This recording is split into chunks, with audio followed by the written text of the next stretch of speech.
if you're a newer player, there is a lot of nonsense out on the internet about competitive 40K. So tune in for this one. And even if you're an experienced player, there are probably some things that you haven't quite grasped yet about playing in tournament play and playing competitively. So let's break this stuff down.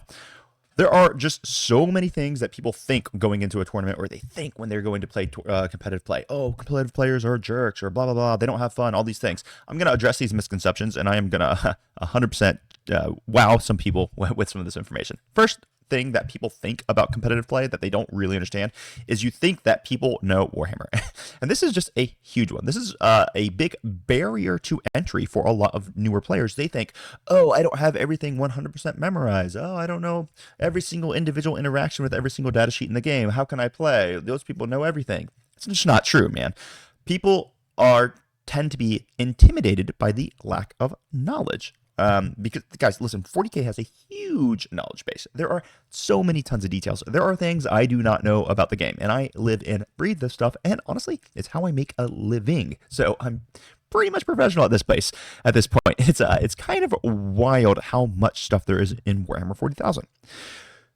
Now, I have corrected people on how to pile in and consolidate, for example, at every tournament I've ever been to, and I actually include the World Championships of Warhammer here. When I went to the World Team Championships, there are WTC players, which are largely regarded as the best players in the world, because they're always the best players from their country, who didn't understand how consolidation rules actually work. They were just kind of playing them.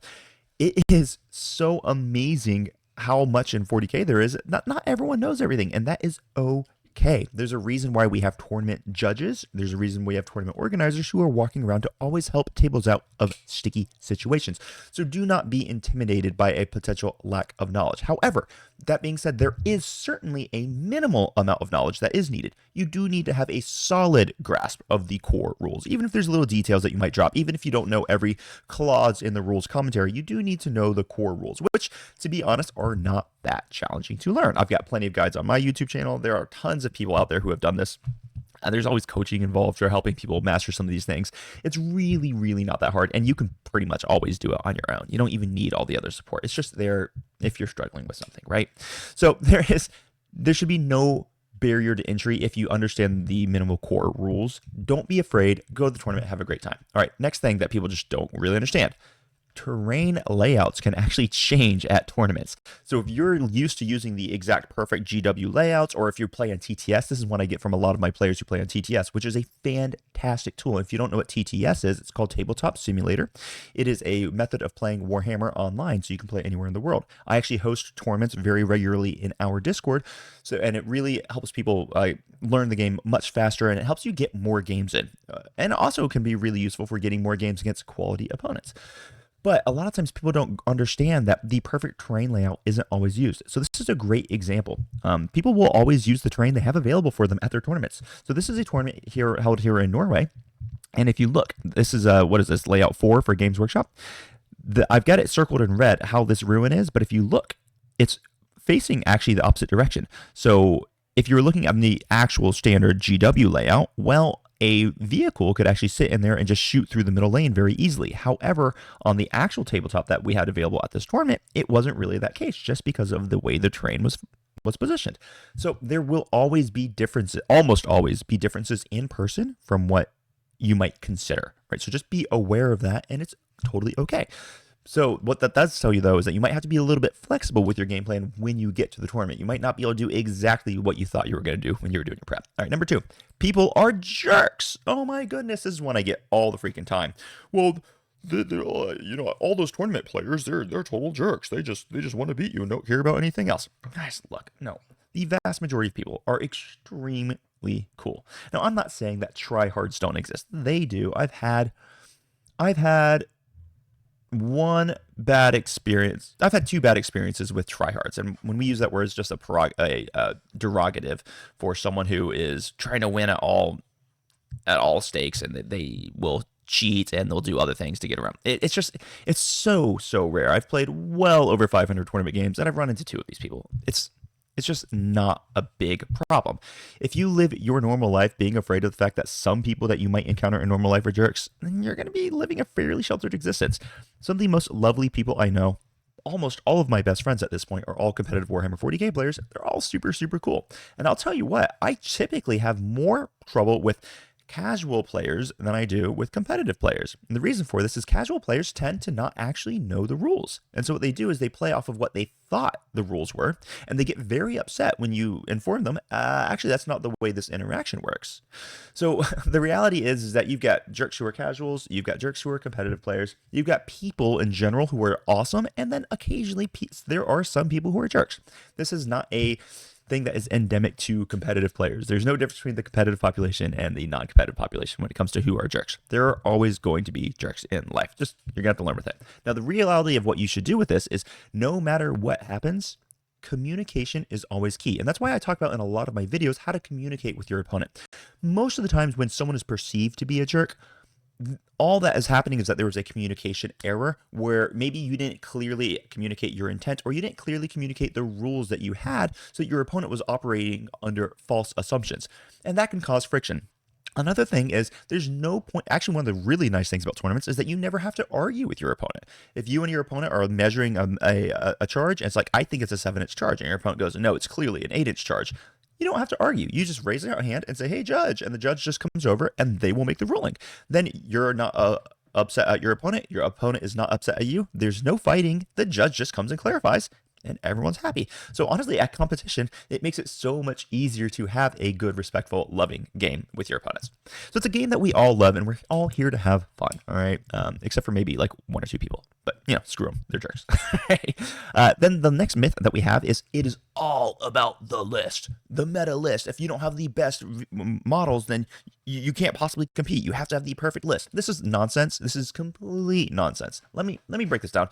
And this can be something that this is a trap I've seen a lot of people fall into, whether they're clients or just members of the Discord or whatever. People fall into this trap all the time. Well, if I don't have the perfect models and I don't have the exact optimized list, there's no point in showing up because I'm just going to get curb stomped.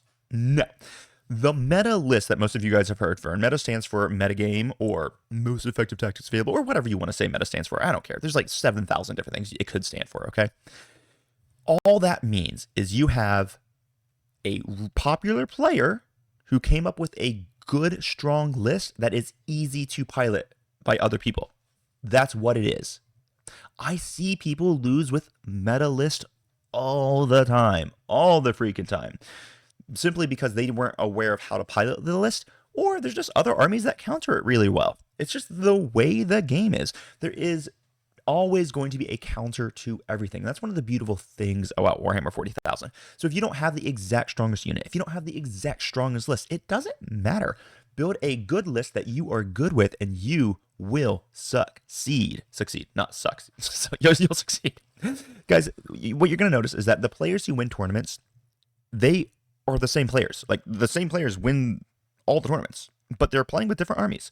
If you look at Norway, for example, where I currently am living, it's myself and like 4 to 5 other people who are going to win every tournament. And it doesn't matter what army we bring. One of us is probably going to win the tournament. That doesn't mean one of us is guaranteed to win the tournament. There are always surprises, of course. But that's just the way it always is. To give just like another example, if you are playing in South Carolina and you know all the tournaments in South Carolina, you know that there's going to be 3 players who are going to be the favorite to win the tournaments. And it doesn't matter what army they're bringing. It's because they are the player and they are good at the game and they are the ones who are intimidating. It's not their army that's intimidating. All right. You have to play the best army. Also, complete nonsense. If this was the case, you'd only ever have one army that would ever win. It'd always be Eldar. But you'd only ever have one army that would ever win. And that is obviously complete nonsense. So just as a great example of how this is just not true, big shout out to Scary from Scarredcast, good friend of mine. We actually recently hosted a TTS tournament league together, and it was awesome success. He got 5th at LVO, which was the largest tournament in history, with Dark Eldar, which is widely considered to be the worst army in the game. But he's a very good player, and he has mastered that army. You don't have to play the best army. Play the army you like, unless it's Imperial Agents, in which case, then maybe you're screwed. But outside of Imperial Agents, play whatever army you want and maximize it and just learn how to play better. And you're going to do great, just as Scurry kind of demonstrated there. All right. We're almost at the end of the video, guys, here, but this is the big one. Competitive players don't care about fun. This is nonsense. The most fun games I have ever played are at the top tables of tournaments. They are a total blast. I've played games with all the Art of War guys. They're always super charitable and super fun to play against. I've had games against some of the top players in Poland, some of the top players in the world, all over the place, and every single time it is awesome. These guys rock to play with. As a matter of fact, a lot of times these guys are less strict about rules than some other guys because they understand the concept of playing by intent, letting your opponent know, hey, this is what I'm doing. And I'll give you an example of this. The example I always like to say, hey, I'm going to move my lieutenant with combi weapon into position, and he's going to score me containment. Well, then I start, rolling dice, and I'm not paying attention. I'm like, oh, I'll just shoot the combi weapon into your rhino real quick. And then at the end of the turn, well, I got 3 points for containment. Your opponent might say, no, you shot the combi weapon at the rhino and you don't want wound to a rhino. And it's like, I actually said that it was containment. Well, if I'm playing against pretty much any good player in the world, they will all have the exact same response as me, and they would go, oh, dude, you can of course take that back. I know you just got caught in it. You shot you shot a freaking combi weapon at a rhino. You didn't expect to do any damage with that. You had very clearly stated that you were going to do containment with it. Take your 3 points. I would do that to any opponent, and basically any of the top guys would always do that for their opponents as well. So it's actually a much more relaxed environment. I've had a blast losing games in the final round of tournaments when do I get first or do I get second or third? Well, I've had a blast losing those games. What you guys got to understand is that if you can't enjoy losing this game, you're not going to enjoy this game because you're going to lose. You're going to lose. Competitive play is super fun. The difference between competitive play and casual play is that you're just playing by the actual rules and you're not playing by perceived rules that you might have. And this can, and I completely understand this can cause friction when more casual players are stepping up to the competitive scene. They might have thought a rule worked one way, and then when they see that the way that their opponents play within the confines of the rules, it might strike them as odd, and then they're like, oh, this is stupid. There's no way around that. It's like, well, there's not. There totally is. There's always a counter to every counter. But you have to understand the rules to be able to use the rules in the game, okay? So if you're a casual player and you're stepping up to competitive, guys, it's a blast. I'm super excited to welcome you in here. If you need help transitioning, make sure you drop into the Discord, and we can give you lots of advice. If you want some personalized attention, you got coaching calls available at the link down below and coffee. So, guys, I've got the wrap up here. What are your thoughts? Did you believe any of these myths? Do you disagree with my explanation of the myths? Or are there any myths I didn't cover that I should? Let me know in the comments down below. I'd be really curious to hear your thoughts and opinions on this. So with that, I'm going to take off, and I appreciate all of you, and I'm really excited to bring you a bunch of stuff from this weekend where I am the head judge of a big tournament in Sweden, and it's going to be super, super fun. So with that, I'm going to take off. Crump on. Have a good one. Bye-bye.